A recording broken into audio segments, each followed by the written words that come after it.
Hey guys! Welcome sa channel ko. Ako pala si Janus ng Pinoy Techdad. Kumusta ang New Year nyo? I hope maganda yung bate or maganda yung salubong sa inyo ng bagong taon. Although dito sa NCR, Season 3 na naman kami ng lockdown. So, not looking good. But anyway, pag-uusapan natin itong Google Pixel 6 and yung user experience ko using this for over a month as my daily driver. So ibabahagi ko sa inyo yung mga nagustuhan ko at mga hindi ko naman nagustuhan tungkol sa Pixel 6 and aalamin natin kung bakit nga ba to tinanghal na Phone of the Year ni Mr. Whosetheboss and napakaganda rin ng mga awards na nakuha nito from MKBHD.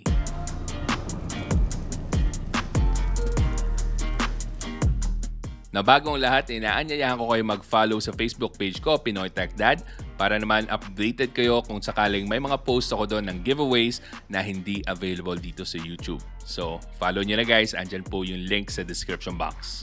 Okay, so simulan na natin sa pinaka-best feature ng Pixel 6 na nagustuhan ko talaga, camera. Meron tong Samsung ISOCELL GN1 sensor. So yes, ginamitan nila to na napakagandang camera sensor pero hindi lang po doon nakasalala yung image quality natin. Kasi aside from that, namumuhod tangi talaga yung image processing ng Google Pixel 6. So nakikita nyo dyan sa display nyo ngayon, sinishare ko, lahat po yan ay kuha ng Google Pixel 6 na walang edit, as in straight out of the camera yan. Lahat po ng shots dyan, mapa night shot, mapa daylight shot, kuha ng Google Pixel 6 na walang editing software. And yung mga videos na makikita nyo, wala rin po akong ginawang edit dyan. Napaka-smooth na mga nakuha kong videos.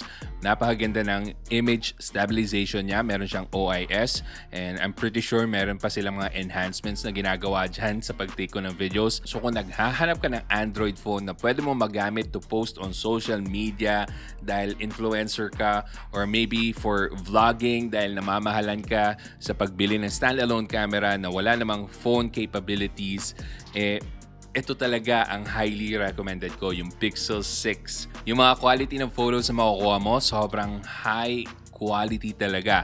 Yung HDR niya, napakaganda. Kumbaga, kahit na against the light yung sinushoot mo na video, ma-highlight pa rin yung mukha mo without blowing out the background. Kitang-kita pa rin yung clouds. Makikita niyo yan sa mga samples na pinupost ko. So, napakaganda ng adjustments ng AI nito, which is the same with the iPhone din. Halos ganito din yung performance ng iPhone. Now, nagkakatalo lang yung iPhone 13 Pro and yung Pixel 6 when it comes to taking photos at nighttime. Kasi sa Google Pixel 6, ang ganda. Sobra na makukuha mong night sight na photos.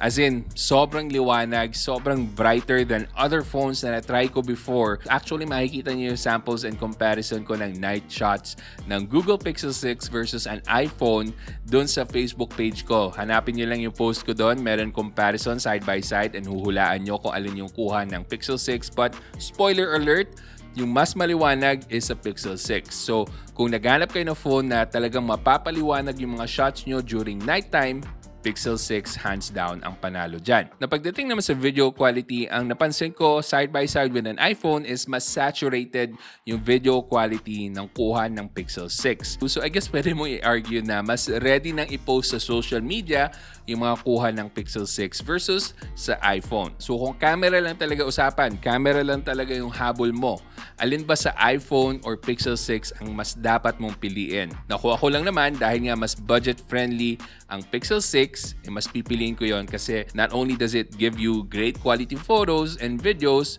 pero yung presyo niya parang kalahati yata ng iPhone 13 Pro. Now, next naman, I think marami sa inyo ang interested malaman kung kumusta ba yung performance ng bagong gawa ni Google na processor or chipset. So, Google Tensor chipset. So, I guess ang argument dito is kung benchmark freak ka, baka madidisappoint ka talaga kasi hindi siya ganun kaganda mag-perform in terms of benchmark. So, siguro baka may mag-argue dyan na benchmark lang naman yan, hindi naman yan yung real-world test talaga. So, mas maigi na tingnan natin yung capability nito pagdating sa performance when it comes to games and other things na we do with our phone. Medyo disappointing din siya pagdating sa gaming. So, ang main na titingnan natin is yung Genshin Impact. Kasi yung Genshin Impact, usually yan talaga nagde-determine kung gaano kalakas yung kakayahan ng processor mo. Kasi isa to sa pinaka-demanding na mobile games na available ngayon. So sa usapang Genshin Impact, pag naka-highest graphical settings ka, mapapansin nyo na sobrang daming frame drops ng Google Pixel 6. Isa yan sa mga basehan ko kung bakit nasasabi ko na hindi ganun kalakas yung tensor chipset na nakalagay dito sa Google Pixel 6. So kung power lang ang usapan, saan natin pwede ikumpara yung chipset ng Google Pixel 6? I would say na it's closer to the Snapdragon 7785G, which is upper tier mid-range. Now, yung mga Google fans out there will argue na hindi naman to gaming phone talaga but more of something that you can use as a daily driver with an option na pwede kang mag-gaming from time to time. And mag-agree ako dyan. Sobrang ganda talaga ng performance nito. Kung pinag-usapan lang natin is social media browsing, using this as a normal phone, and using this to check out your emails and browse the internet. Sobrang goods na goods yung user experience ko dito. Wala akong na-experience na lag, wala akong na-experience na bigla na close yung apps. Wala akong na-experience na major bugs na makaka-apekto sa user experience ko. So in that aspect, napaka-smooth ng user experience ko with the Google Pixel 6.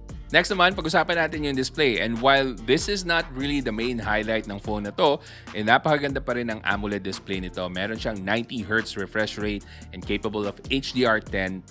So kung viewing experience lang ang usapan, napakaganda ng color reproduction na mapuproduce nitong phone na to. And of course, Google phone to. So wala na po tayong alahanin sa wideband security level. Automatic na pwede kang manood ng HD Netflix, pwede kang manood ng HD Amazon Prime or Disney Plus, or kung ano pa mang streaming services ang ginagamit mo sa phone mo. Now, pagdating naman sa color adjustment in terms of your display, meron lang tayong 3 options. So meron tayong natural, boosted, and adaptive.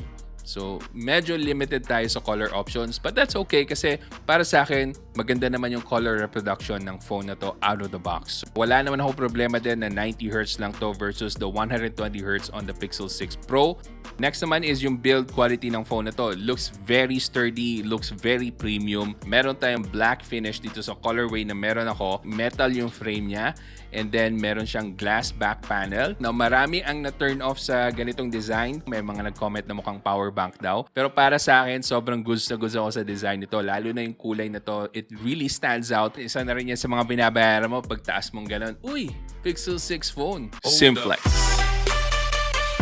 Pagdating naman sa software, meron ako isang napusuan talaga na app, and that is yung audio recorder niya. Kasi pwede mong i-transcribe yung mga sinasabi mo. Napaka-convenient nito if nagtitake ka ng notes. So, i-try natin. Papakita ko sa inyo kung gaano kabilis siya mag-transcribe. Alright, so here we go guys. We're audio recording with a Google Pixel 6 and it's trying to transcribe everything that I say right now. So, we're gonna try to say a few lines. How about, "Die, monster. You don't belong in this world." See, it was able to transcribe that so fast, and no matter what I say, it can transcribe it just as long as it can understand what you're saying. But of course, if you talk in Filipino like this, ano nga ba yung sasabihin ko? Hindi ko na alam. Well, hindi niya na kayang i-transcribe yon. So you really have to talk in English. So napakaganda ng option na to para sa akin kasi hindi mo na kailangan tingnan or bumalik pa sa audio mismo. Bagkus, pwede mo na tingnan yung mga text na sinabi mo. So I can definitely see this as a very useful app para sa mga kailangan yung ganitong feature. Alright, next naman, pag-usapan natin yung mga bagay na hindi ko nagustuhan tungkol sa Google Pixel 6. And number 1 is yung 5G connectivity. So compatible naman yung bands ng 5G network ng Google Pixel 6 dito sa bands natin sa Philippines. Pero iyon nga lang, nakalock yung feature na to para sa Philippines. Pero may way naman na ma-access natin to, and that is if i-root mo yung Google Pixel 6 mo, which I haven't tried myself, so hindi ko naman i-recommend sa inyo lahat na gawin nyo unless marunong kayo mag-root. So for now, stuck ako sa 4G dito sa Google Pixel 6 ko. Number 2, yung Wi-Fi calling.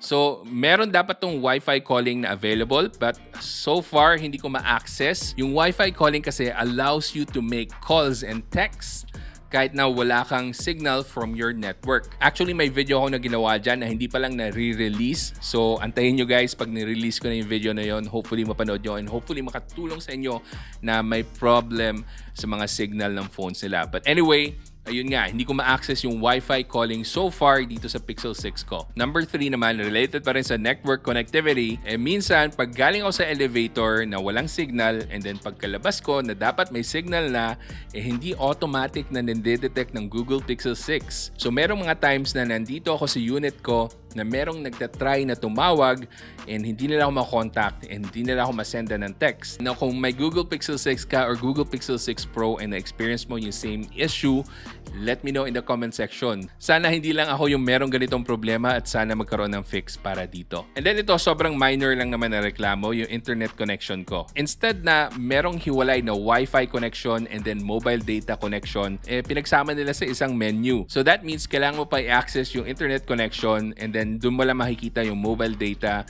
and yung Wi-Fi connection. So very minor inconvenience lang naman to, pero definitely mapapansin nyo to kung galing kayo sa phone na merong separate na Wi-Fi connection option and mobile data option. Next naman na hindi ko nagustuhan gaano is yung battery life nito. Meron nga siyang 4,614 mAh na battery, pero after 1 month of using it, madalas is at nighttime, kapos na ako sa battery. So that means pag nag-start ako ng araw ko at 90% or maybe 80% at 6 a.m., kailangan ko lang mag-charge ulit at 10 p.m. bago ako matulog. I'm sure marami magsasabi na okay lang naman yun, nagamit mo for a full day. And yes, generally agree ako dyan. Pero actually, I'm expecting na sana at the end of the day, pwede akong matulog na hindi ako nag-charge and then sa next day ko na siya i-charge pagkagising ko. But that is not the case. Meron kasi mga instances na nakalimutan ko i-charge before matulog and then pagkagising ko, battery empty ako. So medyo hindi ako happy sa battery endurance ng Pixel 6. Now, hindi rin ako happy sa charging capability niya. I think nasa 21 watts or 25 watts yung max charging capability nito. So sobrang bagal talaga nito guys. Aabutin ka ng almost 2 hours, under 2 hours naman, but definitely lampas ng 1 hour and 30 minutes yung pag-charge mo ng Google Pixel 6. But I do understand na mas matagal yung longevity ng battery nito dahil nga hindi masyadong mainit pag nag-charge ka. Pero para sa mga tao na laging on the go, kailangan mo talagang tandaan na palaging naka-charge dapat yung Google Pixel 6 mo kasi hindi siya ganun kabilis mag-charge. So dapat plan ahead. And then lastly, sa mga hindi ko nagustuhan, siguro ito, yung case. So, walang kasamang case right out of the box. And then, of course, meron tong glass back panel. So, sobrang delikado kung sakaling maibagsak mo yung phone mo na walang case. So, sana man lang sinamahan nila ng case na kahit na sobrang mumurahin lang. Alright guys, so yun yung mga bagay na hindi ko nagustuhan tungkol sa Google Pixel 6.